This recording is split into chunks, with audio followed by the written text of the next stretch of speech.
You're listening to the Wrigleyville Nation podcast. Season ticket holders and lifelong fans with neighborhood ties discuss Cubs news and neighborhood happenings. Here's your hosts, Jeremy and Pat.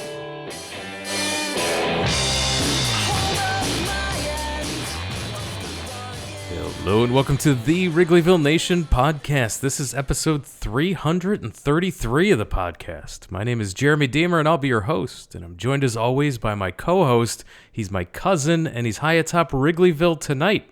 How's it going, Pat? Well, Jeremy, we are ensconced in the midst of the now seemingly annual Cub fan off-season free fall of expectations. I hate this time of year. I hate everything about it. I hate myself for getting excited about it. And the Cubs, when they signed Craig Counsell, I bought into it. And I said, maybe this isn't the year where they're going to go after the fourth best free agent at every position. No, instead, they're going to go for it because they signed Craig Counsell. And I was wrong, Pat. And So far. You never know. No, they're still on pace to sign the fourth Yes, best player. They're on pace, but Yes. You never know, Jeremy. But you do know, kind of, right? I do. That's the sad part. You don't want to. Yeah, I let myself get excited for the off season, and I'm frustrated. We've got Lucy pulled that football out from under you once again. Huh? Again, and we've got a lot to unpack. There's been news. We'll talk Ohtani. We'll talk who is left for the Cubs, and to help us break down all the happenings, you know him from his work at CubsInsider.com. It's Evan Altman. Evan, thanks for coming on to take some time to talk Cubs with us tonight.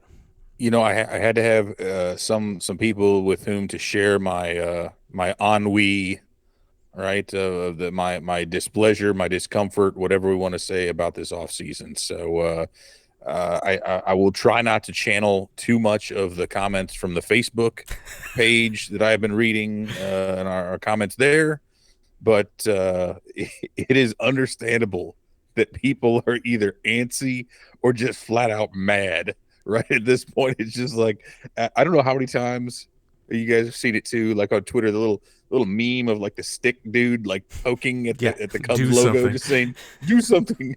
You know, like for weeks it's been going on, and so yeah, and it's like even the most level-headed people, it's just kind of oh well. I saw a tweet today from at Cubs Skipper that said, Jed Hoyer is the guy in auction drafts that waits until everyone spends. Truer words. As we wait, as the Cubs sat out the big news, and that was the Shohei Ohtani sweepstakes. Where was Ohtani going to sign? It was a wild week of speculation, as I kept saying, it's the Dodgers. It's always been the Dodgers since like August. It's the Dodgers. But all of a sudden, Toronto showed up. And Toronto, Did they, though? they were playing the role that the Cubs have done so many times, where they were used to be leverage against the team that it was always going to be all along. And how could we get some extra bucks out of them?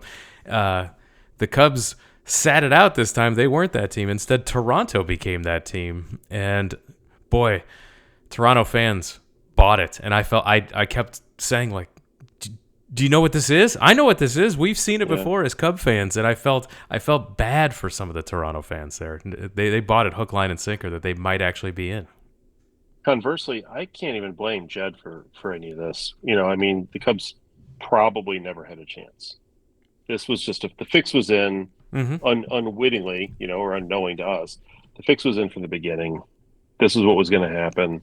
And we were all just along for the ride, hoping beyond hope, which, you know, I understand the leverage and the need to play teams off each other for money, I guess, although in this case, I don't even know if it mattered. It just seemed like some sort of like bad theater. Yeah, I mean, there were jokes about the LeBron decision a while back, but like the fallout from this really feels kind of similar in that you took someone who, right, the best player in the sport at the time, all this goodwill, And it feels like Ohtani really pissed a whole lot of that away, right? With this whole, and what's interesting to me though, right, is if it was the Dodgers the whole time, and realistically, the way the deal is structured, again with the whole net present value stuff and all that, like the 700 million seems like this big giant number, but realistically, with the way it's deferred, it's $12. it comes out to, yeah, exactly. He's making nothing, but it's depending on where you go with, it's around 460 million. It's actually even a little bit less by what the union values it, which is why, again, they must be thrilled. Yeah, well, and all these people go, well, why would the union? Well, and the union actually apparently fought against having limitations on deferred money, but I think their thought was, all right, we want a guy to be able to annuitize his earnings into retirement. So if you want to pay him $1 million a year for 20 years, awesome. I don't think anybody ever imagined any level of contract. I don't care if it's 700 million or not. Getting 97% of his annual payments deferred.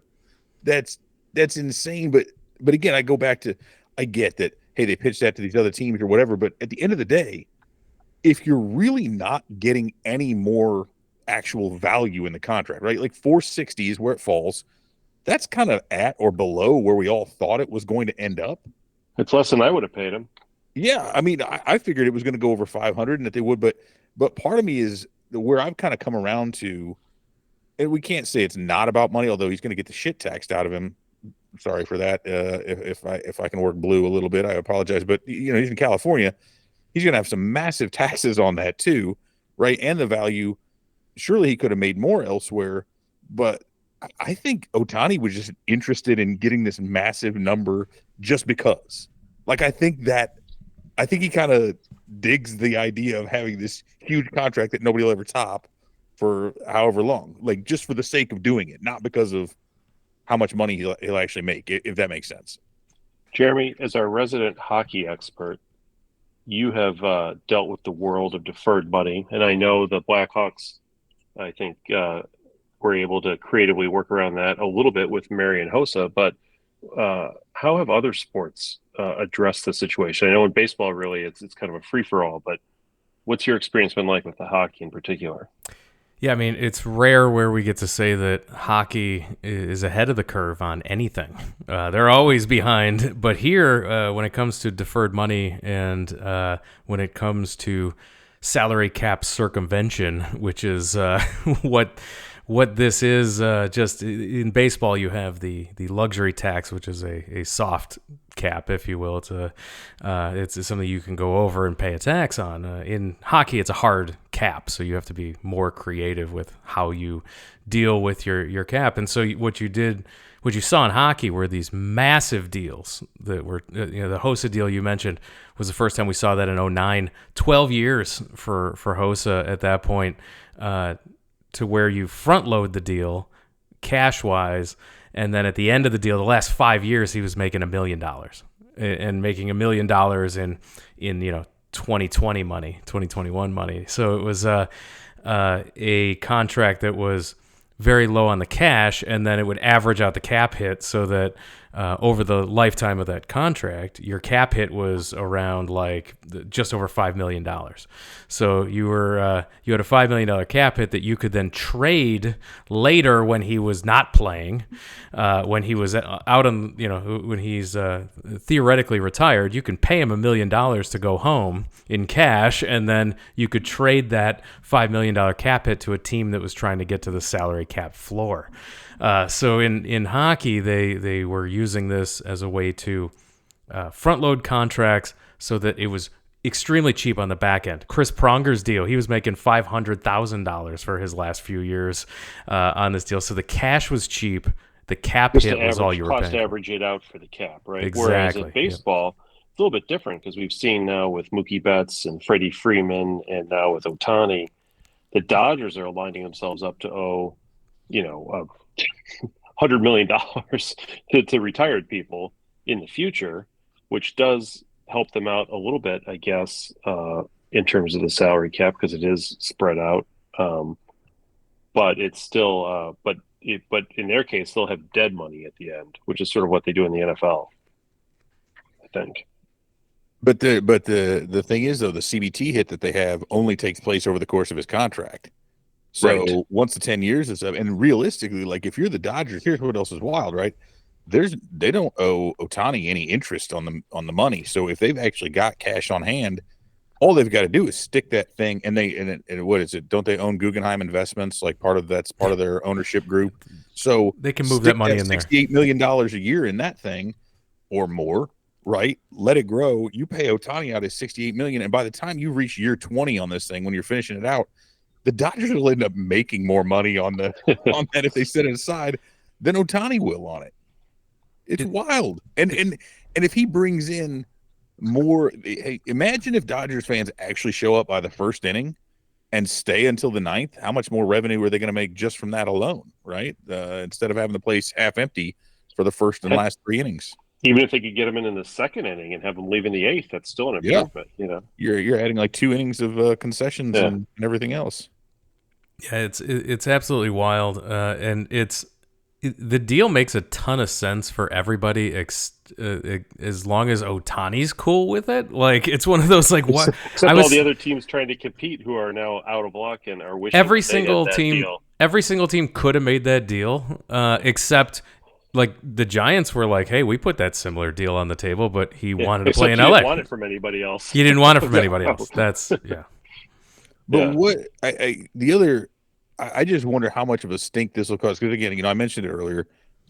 Apparently the league actually proposed putting limitations on deferred money. The union turned it down. As I mentioned, I understand why under previous concepts of how deferred money would work. I mean, one school of thought on this is it's not a precedent because Ohtani himself is an unprecedented player. But I don't buy that, because I really do think like owners are going to look at this.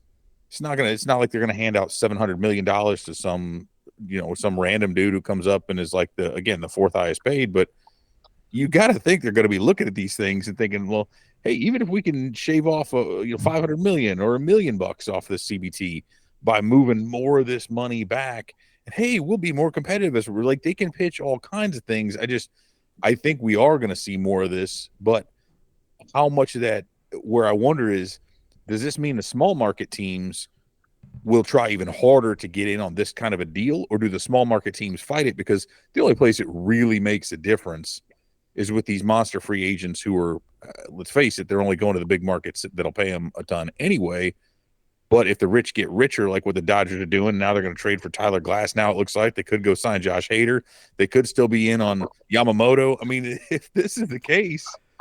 Yeah, I think the small market teams just tepidly dip their toe into signing young players and buying out their arbitration years as kind of a hedge against, and maybe an extra year beyond that or 2 years beyond that as a hedge against free agency.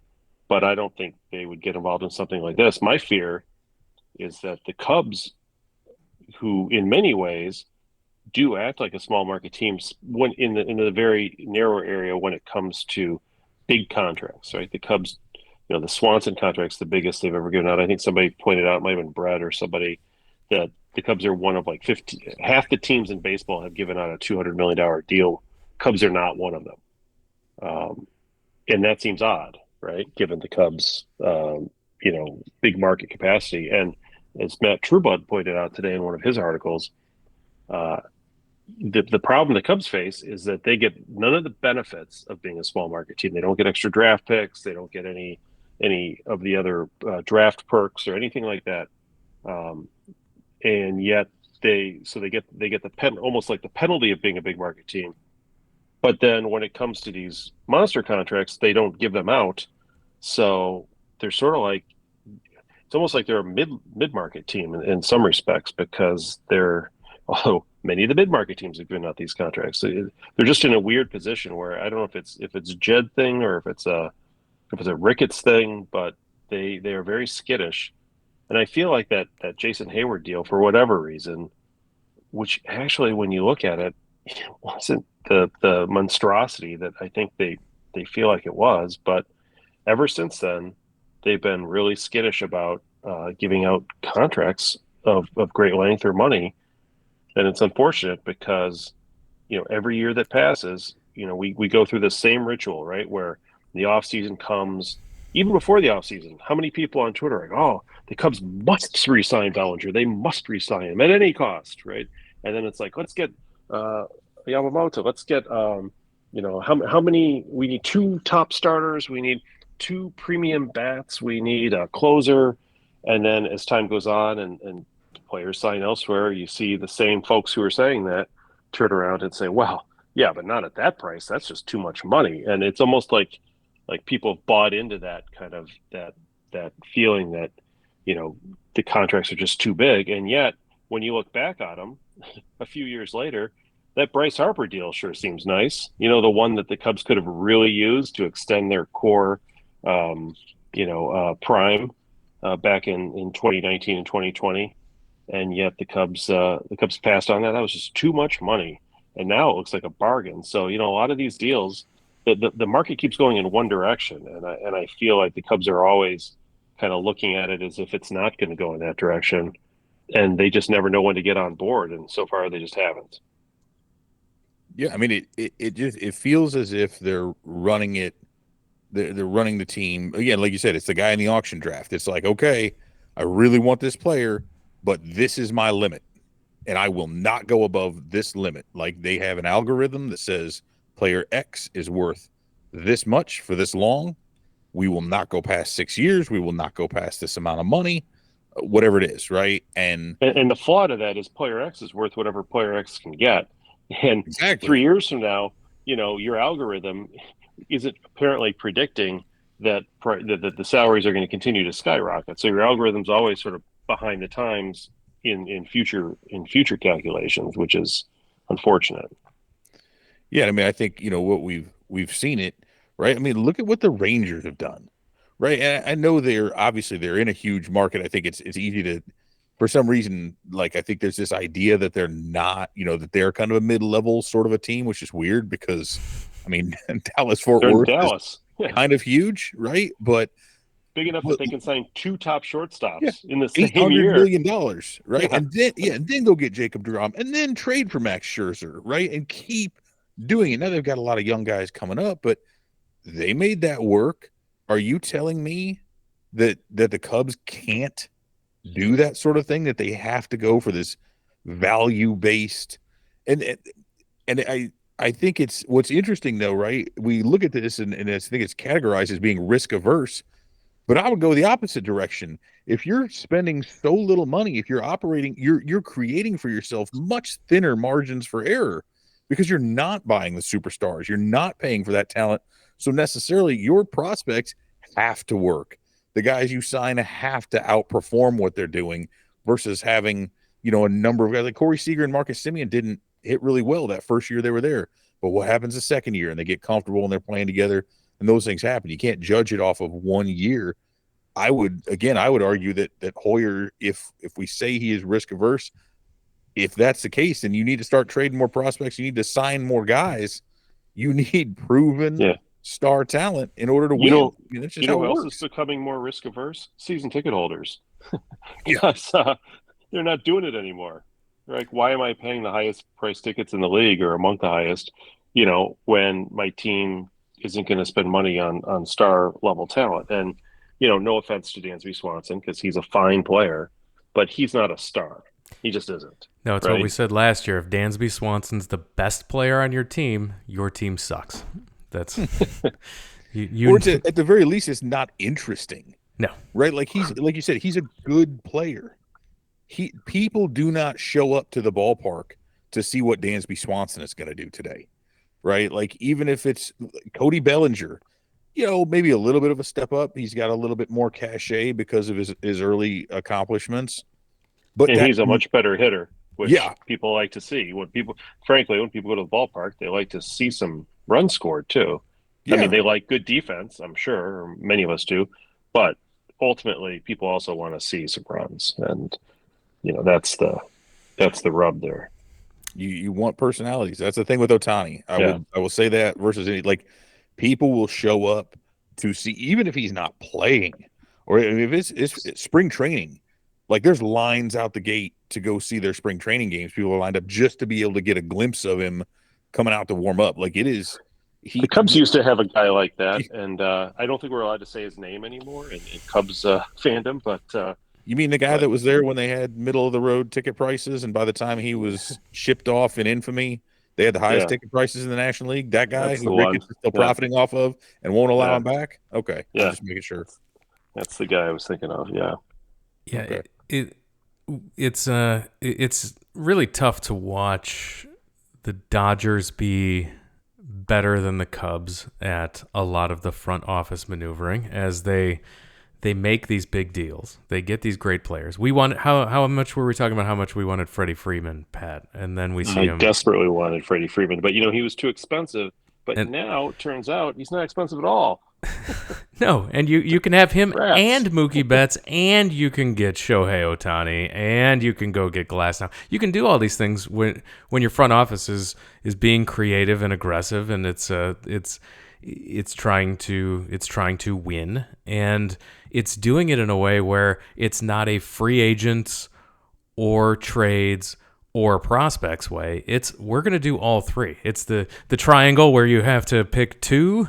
You can only pick two. No, they're going with all three. They're going with a great farm system and really talented prospects, and they're making trades, and they're doing free agents. They're getting all three, and so you see that it's disheartening. And then you see the Yankees, who are like, "Hey, we're not in on Ohtani, but we know we're not, so we're just gonna shift and focus on getting Juan Soto, and we're going all in to make a trade to get our superstar player that we want." And they did, and that's also disheartening that you see the Cubs not even able to pull off a deal for a Tyler Glasnow or something. You're like, come on, this front office is not, like you said, Pat, acting like a big market team.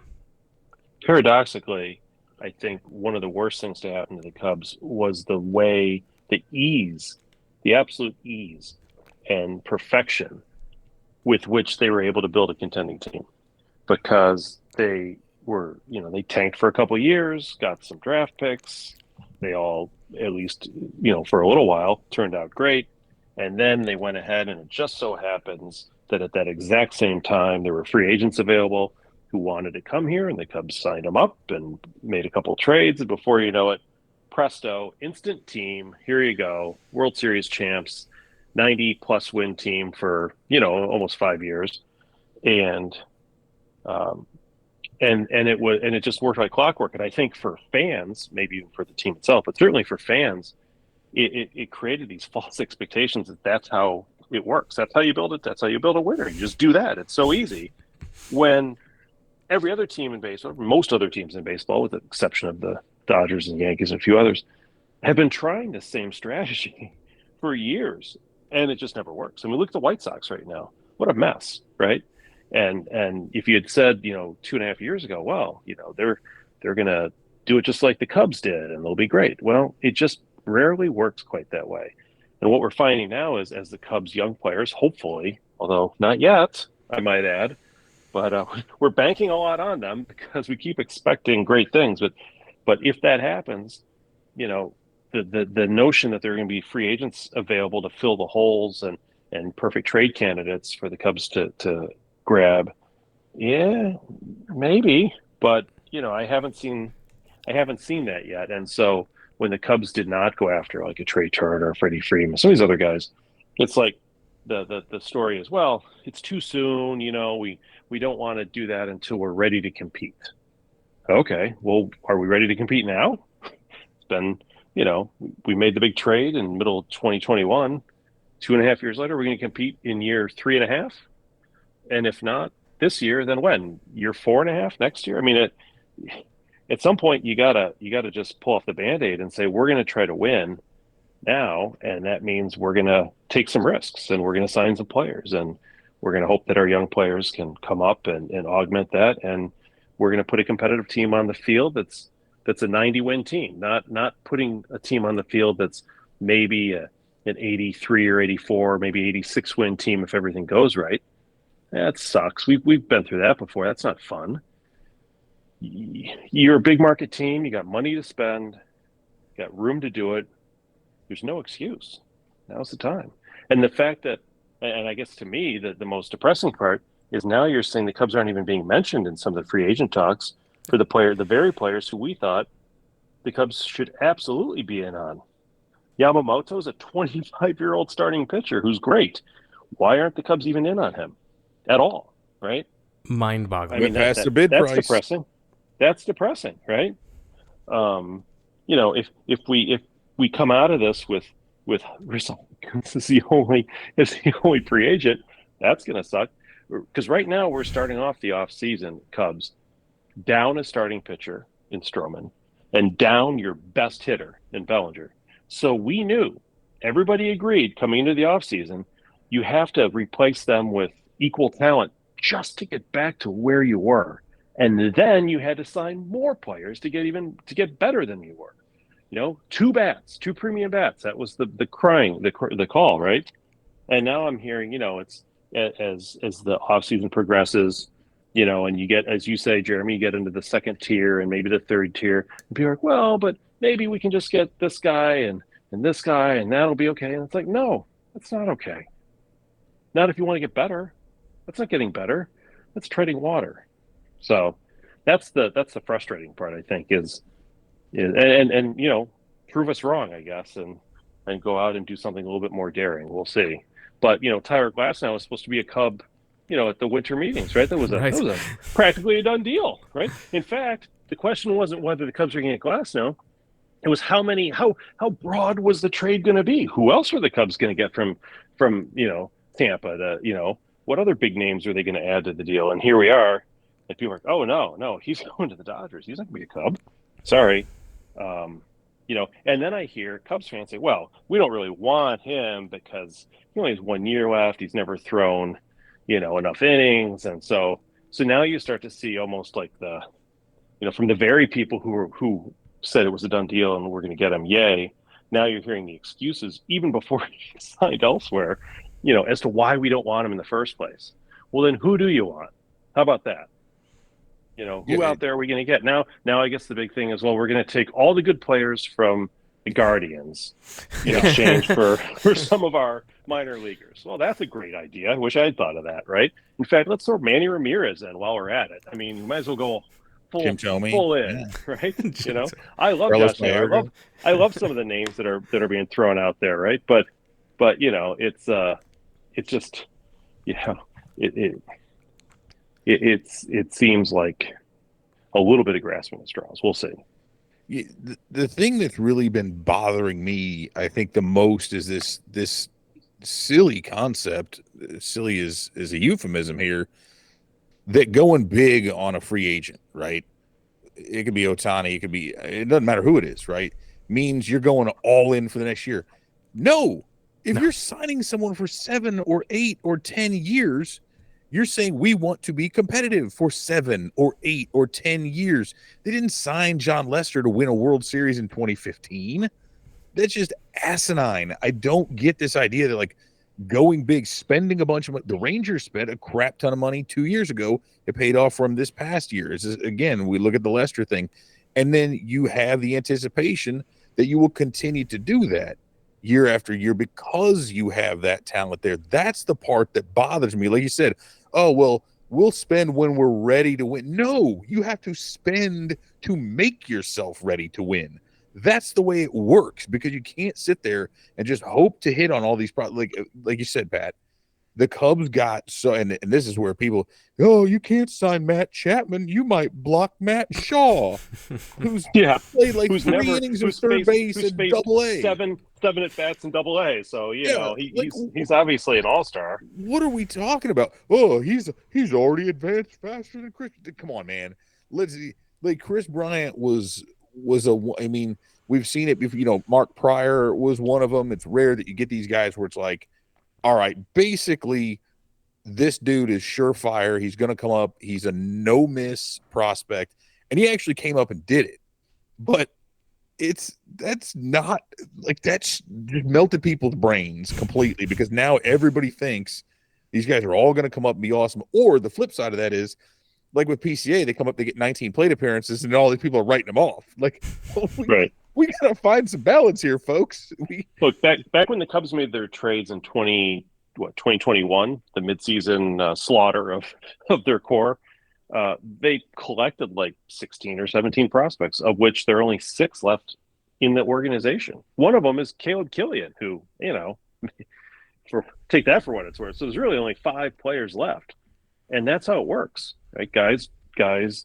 If every prospect, if the Bryce Balls of the world always worked out, it'd be really easy, wouldn't it? But that's not how things actually happen. So I really do hope, and it seems like the Cubs now have some depth in their farm system of players who, they're not all going to turn out, but they've got enough of them that some of them will. And you use those as trade chips, or you bring them up, but you have to surround them with talent. And that's where they're at. They took the first step last year, I think, with Swanson and Bellinger. That was a talent infusion. And frankly, when they got what's his name, former Cub third baseman last year at the trade deadline, you were adding talent to your team. Unfortunately, 2 of those 3 guys are gone again. So now we're just back down to Swanson. And so that's why I feel like sort of a Sisyphean effort here, push the rock up the hill. We get to a point where, like, okay, we need another bat or 2, but instead we lose 2 bats. And it's like, and it's like starting all over. So help us. Get us out of this, Jeremy.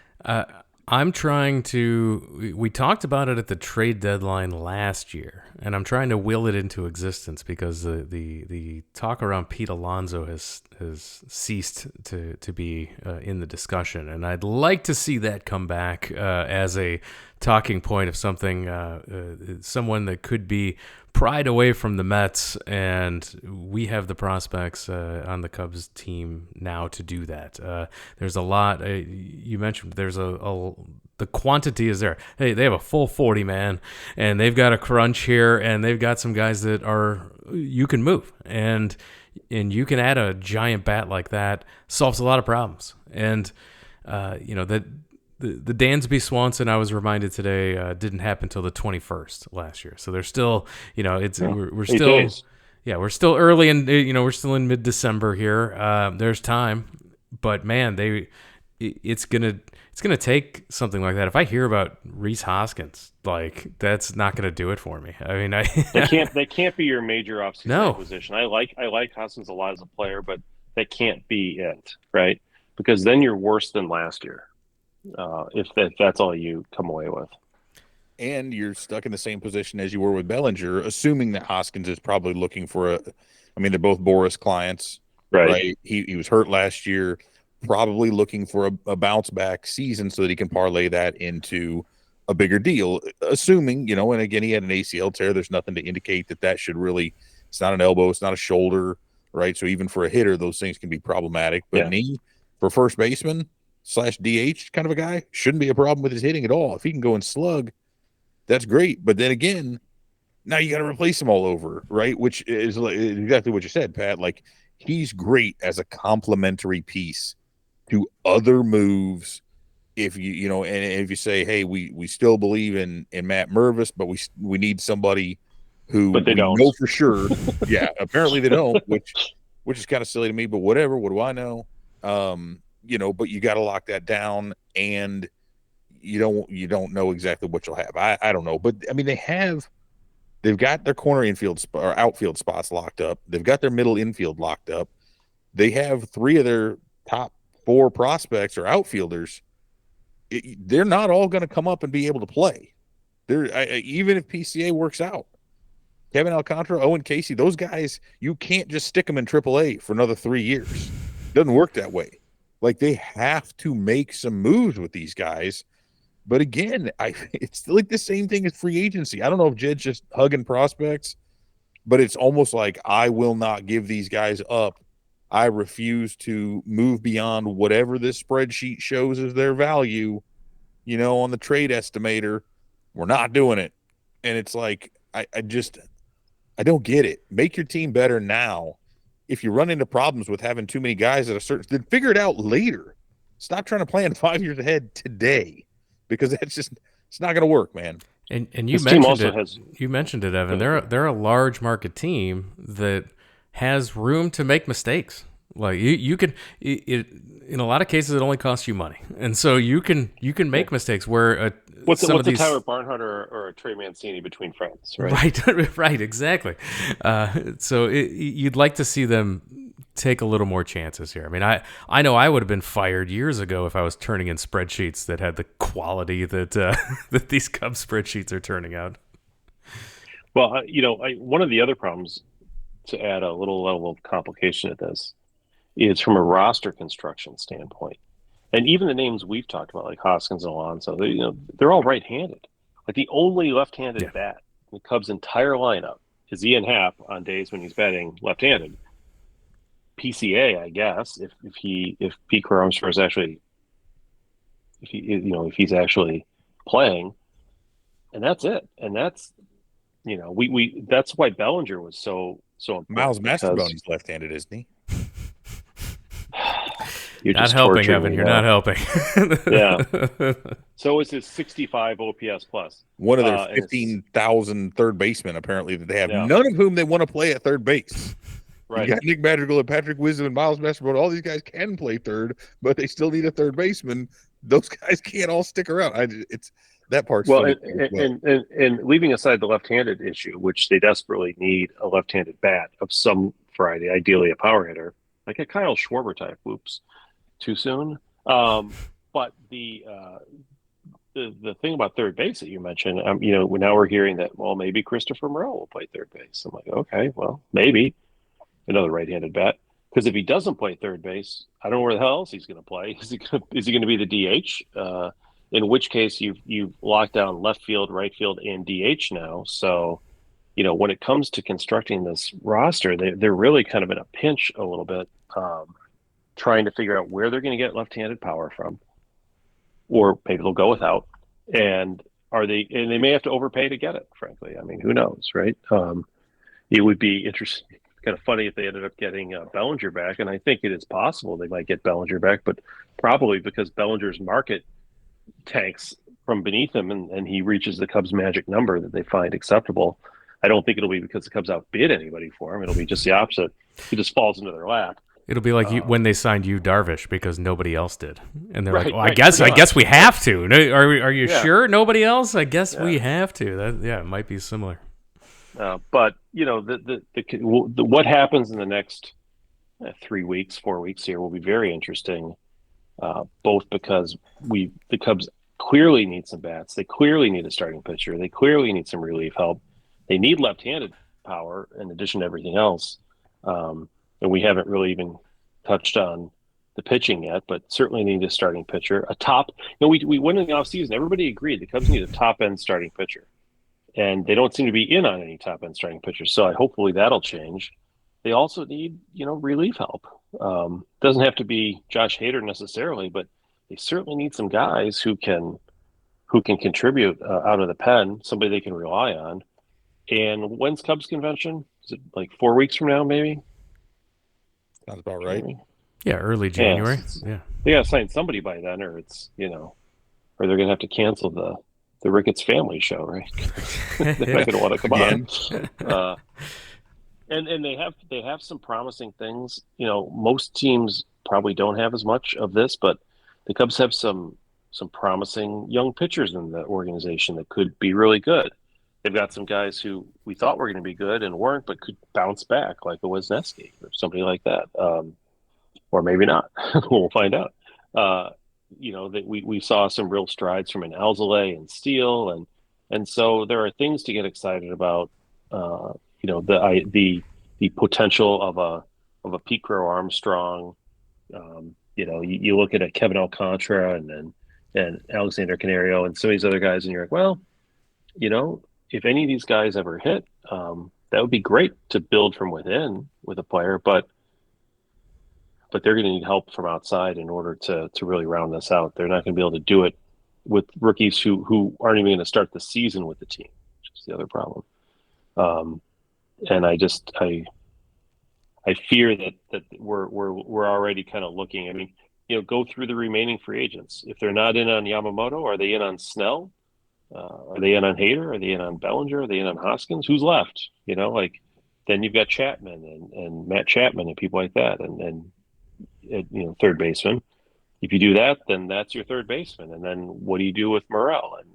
And what do you do for left-handed power? And it gets tricky fast. It does. Here's the thing, and I know like the Bellinger talk is kind of coming back around. Does it bother you guys as much as it does me? Well, and it's bothered me for I'm not down on Bellinger. I am really scared of his batted ball. Worried about the fact that he only hits the ball like one mile an hour off at the bat. Yeah, and that concerns me a lot. And I know it concerns other teams, but if his market craters to the point where he comes back to the Cubs, and if it's because then it kind of feels like again it's like the show me the Carfax, and who would you, and it's like, oh, this one's got some damaged history. If nobody else is willing to overpay, which I think everybody assumed, even though there's talk about him trying to get 250 or 300 million, which I think was just craziness in the wake of Ohtani's stuff.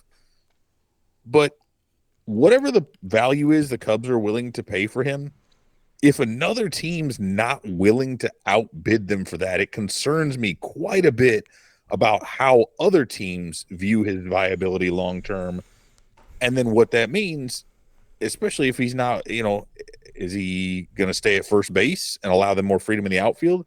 Because if he's in center and Suzuki and Happer in the corners, now you have blocked all of your outfield prospects, your top 3, your top 4 prospects. You better swing a big ass trade, or else they're all just stuck there, right? That's the other flip side to it. So I guess with Bellinger, it gives you the flexibility to let Pete Crow Armstrong play center field, but maybe not every single day. And if it's not working out and you have to send him down, you've got a backup center fielder other than Tog. And yet Bellinger can also play first, which it would probably mean the Cubs would sort of leave open first base from a free agent standpoint, and then your buddy Mervis might be the backup if necessary.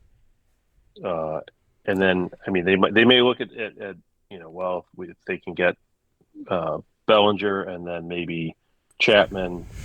They probably don't get Hoskins then. They probably go for a third baseman or for a straight DH, I guess. But yeah, I worry about him for the same reasons you do, Evan, which is he in fact, was it smoke and mirrors? Did we get the best of him and we should just let it go?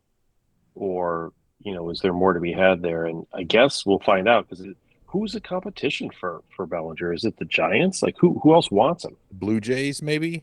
Yeah, Blue Jays, Giants. That just sounds like kind of the post-Ohtani days that everybody's like, well, I wanted to get somebody, so second best hitter on the market, but it's like Ohtani, it's gotta really suck to be a Blue Jays fan, because they actually thought they were getting Ohtani. We didn't quite have the same delusions given situation, but boy, it's gotta really hurt for them. John Morosi got everybody gassed up. Yeah. And I don't think Bellinger's going to do the trick if they're looking for, something to placate them. But we'll see. So you're right. Maybe if he does come back, because with our luck, they'll sign him for $195 million, and then it turns out, his exit velocity will continue to slide, and he won't, hit the ball as hard, and he won't be as good, and they'll say, "See, that's what happens when you spend too much." Yeah, Well, it's like the Hayward thing all over again, right? Yeah. Like Hayward was such a young guy, and there was this thought that coming off of the last couple seasons that he'd had that, hey, there's still potential there for a lot more power. He's, the defense is locked in. He's going to be this Gold Glove defender. The power should kind of come along, but if not, he's this glue guy with this great personality. That's the exact same thing we're talking about with Bellinger. I mean, he's shown more power, but it's hey, even if he doesn't hit, and this is like what it was when they signed him last year, if the power doesn't come back around, Gold Glove defense, awesome personality, great guy in the clubhouse, that's cool, but those generally aren't the guys you pay $200 million for. Like, you need that production to continue, and with him being young enough to do so, he's still older than Hayward was, though. And so, again, it's that in 2 years, cool. But I think with the Cubs though, and they've said this all along. I feel like it's less about the price tag in terms of total dollars and more about how many years they're going to go. Like I got to sit there. I got to think they're looking at 7 years as like it's a hard out after that. As opposed to other teams that are like, how about 20 years? Yeah, we'll just kick it all the way down the road. We'll pay for the last 10. Yeah. Well, yeah, the general managers who are like, how many years do I have left plus this many? Then yeah, that's the next guy's problem. I'm in. Let's sign him. Unless you're the Dodgers, do you see that Ohtani's got written into his contract that if ownership changes or Andrew Friedman is out as the president, then he can bounce?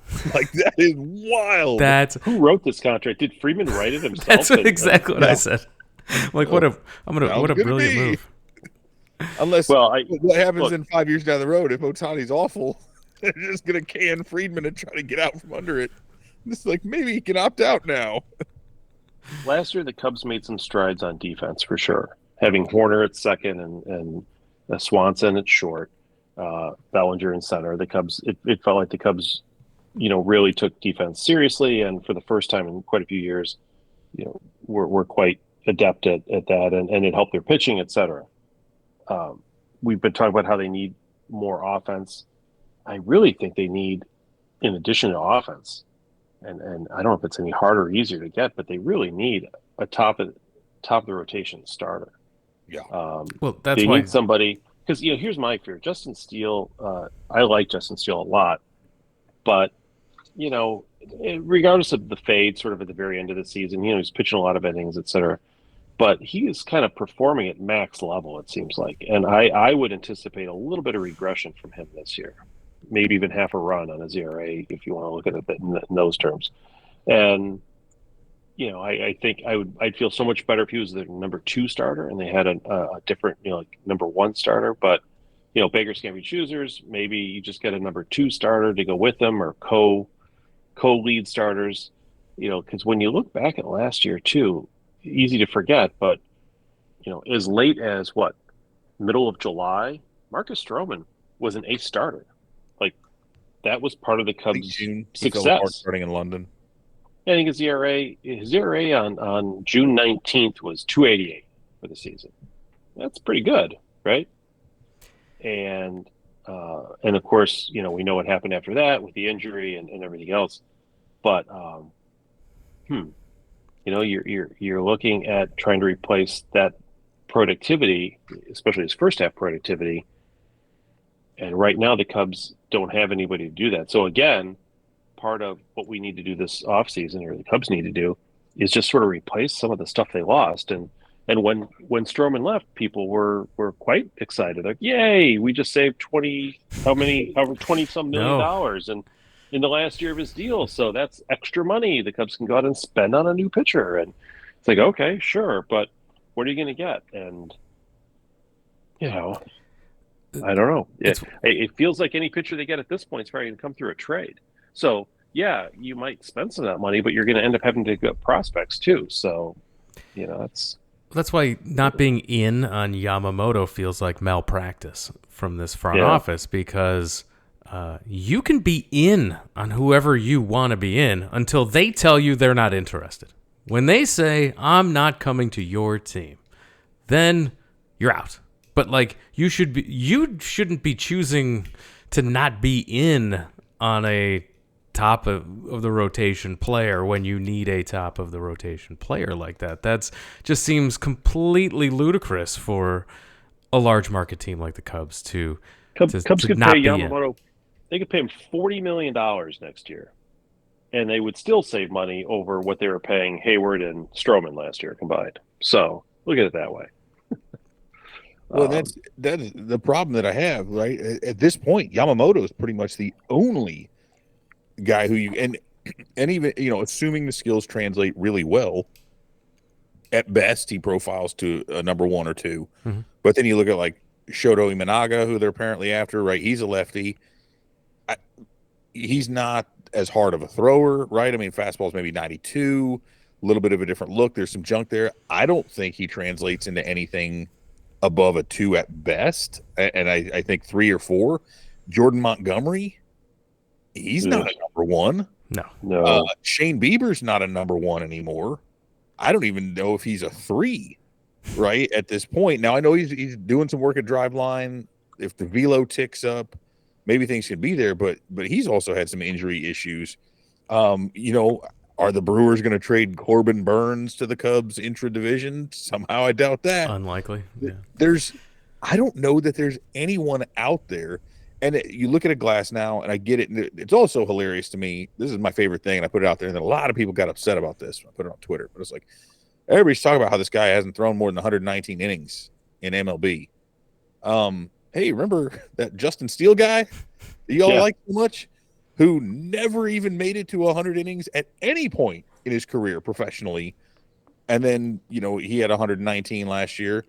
And then he blew past it, did like 173 because he had a bunch of injury issues throughout his career. Like, yeah, is it weird to think would you be able to pencil him in as a number one?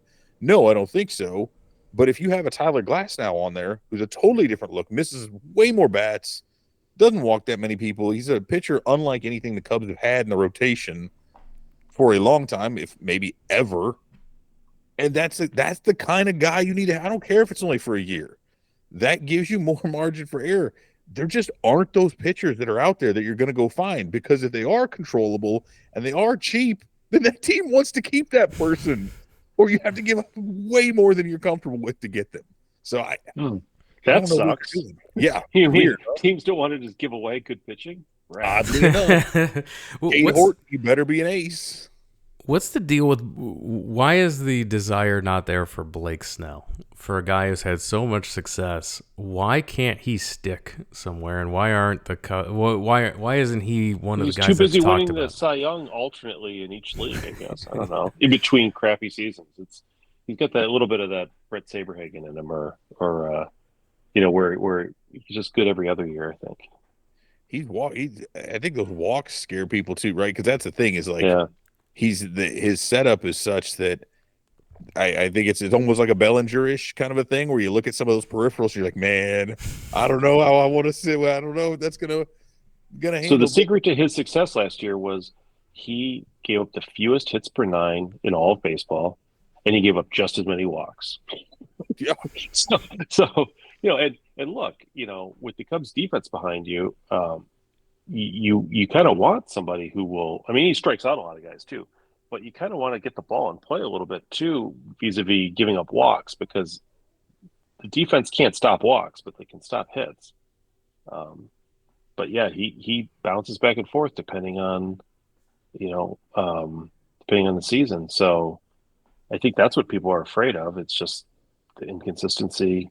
Walking too many guys. He's 31 now, so maybe that that bothers people. Who knows?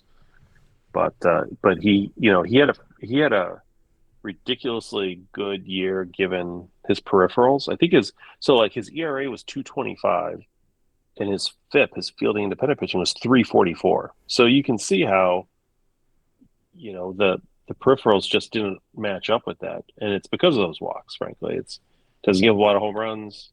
It didn't this year. Strikes out a lot of guys, all good things, but boy, 5 walks per 9 innings. The Cubs had a guy like that. Remember him? Tyler Chatwood. Man, that was a fun one. Yeah. But that's the same, we talk about Jason Hayward, but I think that Darvish and Chatwood may be more detrimental to their current kind of spending philosophy or lack thereof than what the Hayward deal was, because it was those two guys stacked on top of Hayward and John Lester. So now you've got all these that outside of Lester, none of the other three, for one reason or another, performed up to the expectations of their deal, right? And I know Chatwood was only like 48 million, something like that, right? 4 years, 40 something. I mean, that's the kind of thing as a big market team, you just got to shrug that one off. Yep. So, that happens, right? Move on. That's the Jameson Taillon thing, only, from only the 2018 version of it, and Taillon may end up, being better. We'll see. But you make those mid-range, short-range deals, and you just hope for the best. And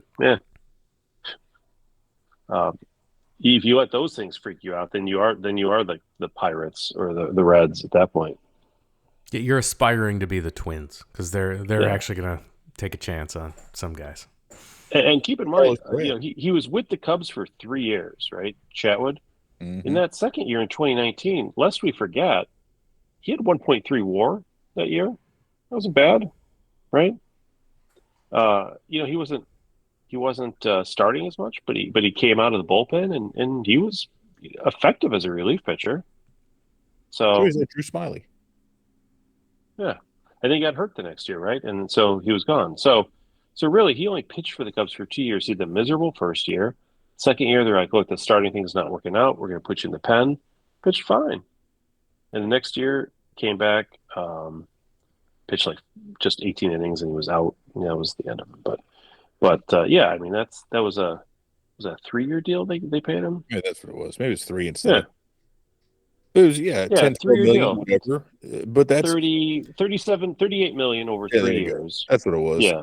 They should be able to shrug that off, right? Yeah, like absolutely. But I feel especially when in year 2 you paid a guy $12.5 million in the second year and he gave you 1.3 WAR. It wasn't like he was worthless. I mean, that's almost if you look at WAR value if you value it at like 8 or 9 million, that's pretty much breaking even with his deal. That's right. What you should. So he only sucked in 2 of the years. Yeah. And one was because of injury. One was because of performance. So whatever. But you're right that you gotta look past that. The Hayward thing stuck with them because I think they felt like he was a surefire thing. He contributed in some ways, and I always used to joke that his OPS got better every year. And then we saw last year it got better again with the Dodgers, of course. But no, I mean it's that those things happen and it's unfortunate. But again, you weren't paying him $40 million a year. You're paying him 20, so you have to take some chances, and it doesn't always work out. But it worked out with Lester. Was Lester worth every penny? I mean, Lester probably doubled the value of that contract just with the quality of the wins he gave him and when he did it in terms of the playoffs, et cetera, and winning the World Series. Well, and without his signing, you don't get a lot of the other signings that came along. You were the Lester signing broke you out of the where you were in the Tanakas of the world were like, no thanks. I'm not coming. Nobody wanted to come here. And that I don't know what Ohtani's deal was with the Dodgers necessarily, but I can tell you this: if the Cubs had gone out and gotten a Bryce Harper when they had the chance, because at that time period, all the stars wanted to play for the Cubs, he included, right? He wanted to come to Chicago. And it's been a little while now since that's been the case. And so sometimes you have to overpay when people don't want to go to your team. And the Cubs dealt with that with Soriano back when they got him, when they were at sort of the nadir. And they've had to deal with that a couple times where they were not the place everybody wanted to go. It's really frustrating that when they are the place people want to go, the Cubs don't want to sign anybody. Yes. And when they're not, they can't get people to come, when the Cubs can sign them, they can't get people to come. So, I guess what's the most frustrating though, and granted those contracts weren't the same figures we're talking about, but John Lester was the most, or at least one of the top 2 most coveted starting pitchers of that class. Jason Hayward, it's so easy for people to forget, was by far the most coveted position player of that class. The Cubs were not alone in pursuing those guys. They had other teams even offering more, right? The Cardinals supposedly had a $200 million offer to Hayward. The Nats had $200 million. Yeah, but St. Louis is so boring. I can see why they want to go there. And the money would go farther because their pizza sucks and you could buy a lot of food with it. But that's the frustrating part to me is this was and again, people weren't meeting Darvish's kind of demands earlier, and he kind of came down. And that's where the Cubs got in. But again, a coveted free agent at the very least. And now it's kind of like, nah, we're not in on these guys. These other teams are all going to beat us out for this. We can't do that anymore. Like, they're not competing for the top free agents. Like, no, actively trying not to, right? Backing out early. As soon as we heard that Yamamoto's cost might be going up to $300 million, Cubs are out. Boom. Like, they're out. unbelievable.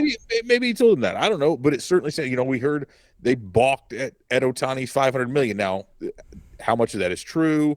I love the fact that Nightingale updated his article where it originally said one high-level source, and then it said a Cubs executive. A lot of people would have the same guess at who that is, but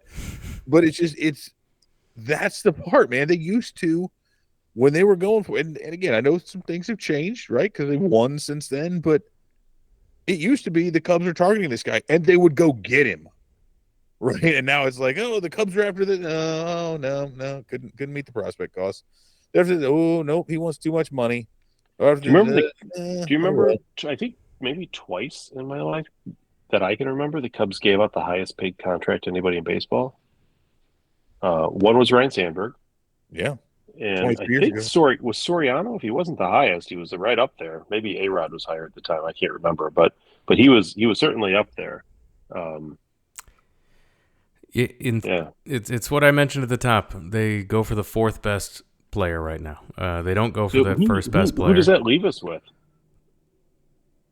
Like I at this point, if the Cubs get Chapman and Hoskins to fill out their all right-handed lineup, JD Martinez, maybe he's out there too. I would consider that to be, the best case scenario, unless they make a trade, for somebody. And even if they do, but then they trade for Josh Naylor instead of Pete Alonso. Right? Yeah. Right. Who's the best we can trade for? Let's go down a tier, and we can save. Well, he's Naylor's younger, and he's a lefty, so there's some. And he's got another year he's got the additional year of control. Although he's got like 70 grade raw power, but that sure hasn't shown up. I don't know how much. And maybe it plays better Wrigley. I don't know, but he's more of an up the middle guy, so he doesn't really take advantage of the power alley. But yeah, that's it. Just again, it feels as if they are just hunting for value. Yep. And it's like if these lines match up, right? If you come down to this fits perfectly. We're not going above this. The one thing they've been doing lately is they will do the no trade clause, right? They'll do some extra things for value adds. Yeah. But again, they're not going past their desired years. They're not going past their desired AAV numbers. So the Cubs locked in Horner for an extra year or two, right? And they locked in Ian Happ this last season. What do you think? What was going through their minds? You think they knew they had Swanson and they knew they had Suzuki lined up for a couple of years? It seemed to me like they were just trying to get these pieces in place so they could then augment that with some free agents or some trades this offseason. I mean, that seemed like where they were headed. Is that not?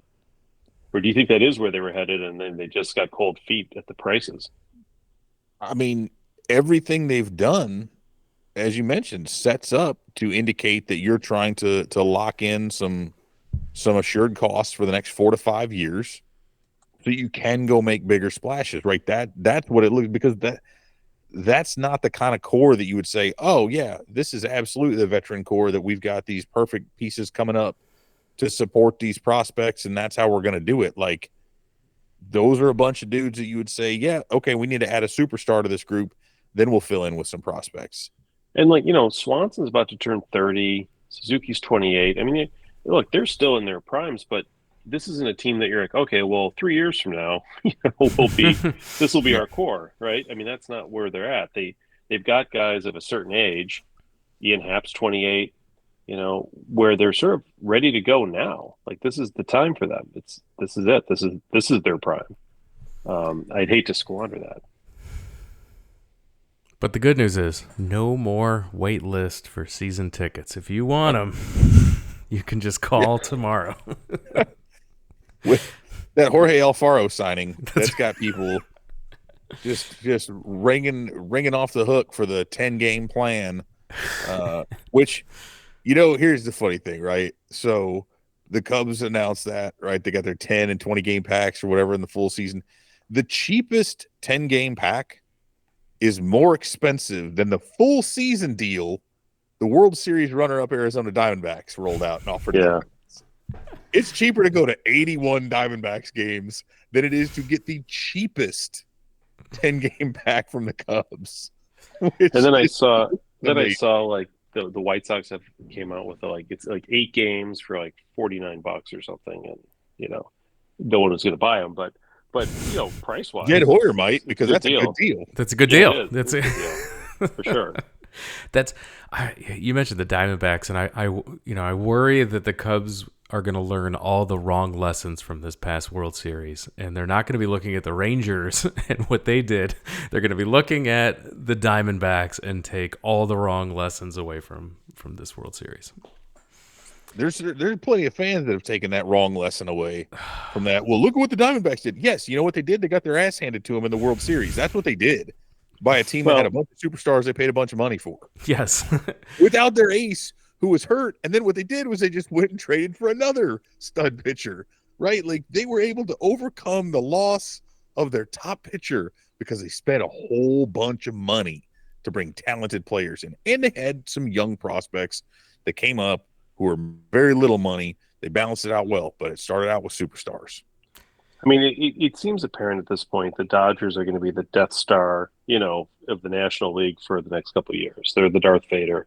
And it'll be funny if somebody beats them in a 5-game series or some shortened series along the way. Maybe the Cubs will even do it. But I still think the Cubs have to do, much like the Diamondbacks, have done, in the sense that they, you field a competitive team and you hope for the best. The Diamondbacks had kind of a better start because I think their farm system produced, some talent, which if the Cubs could ever even come close to would be fantastic. But they had some guys too on that team that were good, like the Kettle Martes of the world and Christian Walkers of the world. I would very much like for the Cubs to make the playoffs this year and to be in the mix.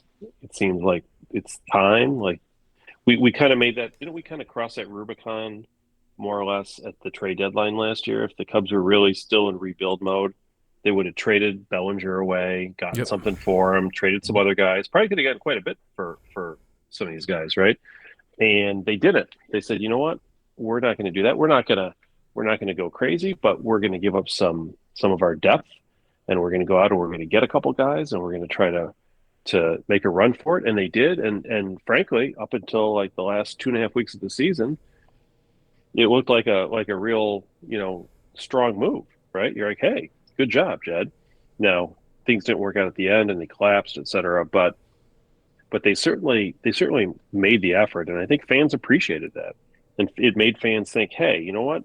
We're not messing around anymore. Like we're actually going to, we're in this to try to advance in the playoffs. And now I think fans are just a little bit melancholy over the future here, because they were just expecting more, and they had reason to expect more because the Cubs were acting like they were planning on doing more, and they still have time, as you pointed out. I mean, they didn't even sign Trey Mancini till December 20th, so they've still got time for some big moves like that. But we'll see. The pressure's on. I wouldn't want to be Jed right now. Pressure from who?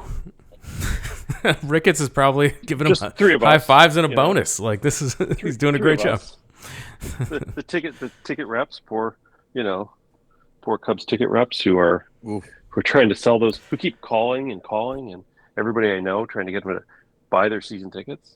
No, if anyone buys tickets not via SeatGeek or StubHub or something on the secondary, Game Time, TickPick, anyone who's not a sponsor of this podcast, you should always be buying in the secondary market. If anyone buys directly from the Cubs, that's complete insanity at this point. Because the tickets are so much cheaper. I was surprised they got rid of that. I mean, that was, if nothing else, that was their lead list, right? That they just got rid of. Yep. But when they went cold, these leads are crap. They need to bring Alec Baldwin in there and give a speech to the ticket reps like Glenn Ross, because the problem is he would say always be closing, and Jed's like, closing? No. Get the best deal possible. Yeah, no, we can't. Well, speaking of, do they need to go get a closer? I don't know. But they can just go get him from Cleveland. I'm sure Cleveland will just be happy to take all the customer parts. Throw Emmanuel Class A at that closer for Cleveland in with Naylor when you Naylor and Bieber. Just take all three. Yeah. Just take all those guys. Their Bally contract's going to fall apart. They got to ship out everybody they can. totally makes sense. Why not just get Jose Ramirez along with it? And that is first an base, third base interesting pitcher, starter, closer, done. There's your I feel shopping. like you sort of alluded to something. I meant to touch on this and I forgot. And Jeremy, this is one of your hot topics, but the cable deals and the cable packages and the way a lot of teams are leveraged, financially based on those, we're starting to see some cracks in that. And I think the Padres are one of the teams caught up in that, Yep. or maybe the Guardians are too. There's They several are. others, but if you're a big market team like the Cubs that has your own network and you have a real incentive to win and have people watch your TV, but also it seems to me that there are other teams that are kind of looking at a financial abyss here, right? And can you explain, Jeremy, what's going on with that? As television evolves and cord cutting continues, the situation isn't going to get any better for getting into the regional sports game. It's sports rights. Did they just was there a specific group? Was it Bally's? Who was it? Yeah, Bally's. Bally had Bally, the Diamond Sports. Yeah. And MLB had to bail them out and was going to broadcast games. So some groups have said we're getting away from that altogether. We're going to be on broadcast TV now, and so there's a lot of it's definitely thrown a lot of budgets of small market teams into shambles because they were counting on a lot of that money, and now a lot of this stuff is going to be either subsidized through MLB or handled through bankruptcies, etc. But there's a lot of infusion of cash that will have to be shuffled around. But again, these are all billion-dollar teams. They'll be fine. It's the long term where this works out is super fascinating. That we'll be following as it goes along, because the regional sports isn't going to get any better. It's only going to get worse from here. So we'll see how it shakes out. A lot of teams are scrambling. The Cubs, you mentioned, Pat, they're in a great position because they own their television network and they have deals locked in place. While it wasn't the wheelbarrows of cash we were promised that were going to be reinvested into the team, and you can see by the ads that they broadcast, it's not going to get a huge influx of cash.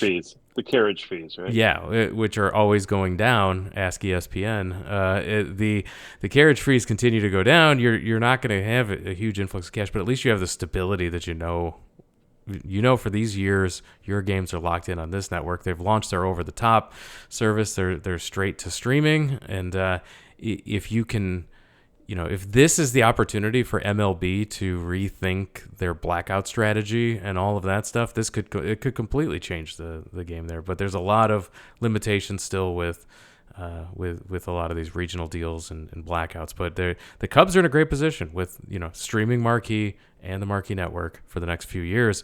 They should be leveraging that stabilized income that they have and knowing where their TV money is and what that looks like, along with the national money, to be making deals, being in on a Yamamoto and these other guys. It's extra frustrating. Do you think it would behoove them, in a market in which it's conceivable that within the next few years, not only blackout restrictions, but their ability to actually sell broadcast through marquee over the top outside of their current regional territory, do you think it would behoove them to have a major star from an Asian market to put alongside, say, a Suzuki? Would that not, at $20 a month for the marquee streaming service, I have to feel like putting a superstar on it? Because Cody Bellinger's not going to sell marquee subscriptions. No. Right? It's really good. People aren't buying. And Ohtani was never going to be realistic based on what we saw, but that's the dude. Superstars sell subscriptions. I wish there was a superstar 25-year-old starting pitcher who would both fill the Cubs' top of their rotation needs and also help capture much of the Asian market, especially the Japanese market. But oh well. Alas. Yeah. Yeah, but the Japanese market's unproven. It's not like the World Baseball Classic drew ungodly record ratings where 80% of the televisions were watching the World Baseball Classic or anything. Yeah, that'll never happen. Well, we can dream one day. Well, we ran through a lot. We talked there. We recapped our disappointment. We've looked Next at episode's gonna be a lot more happy and optimistic because the Cubs are gonna make a surprise They move, have- and we're gonna Yes. take a deep breath, and we're gonna say, "Oh, thank goodness! We knew Jed had it in him. We just didn't know when." And we'll be the first ones to say our mea culpas for not having faith. It may have been our fault because they love to wait until we post a podcast for them to immediately make the podcast outdated by doing something. So because it took us so long to get a podcast out, we may have been artificially delaying these Cubs moves. So hopefully when this goes live, it's immediately a moot point because they've done something exciting and they've addressed some of the concerns we laid out here.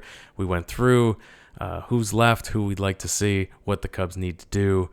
We covered a lot today, and we are up against time. So with that, I do want to start to wrap it up. Evan, please remind all of our listeners where they can find your work on the internet.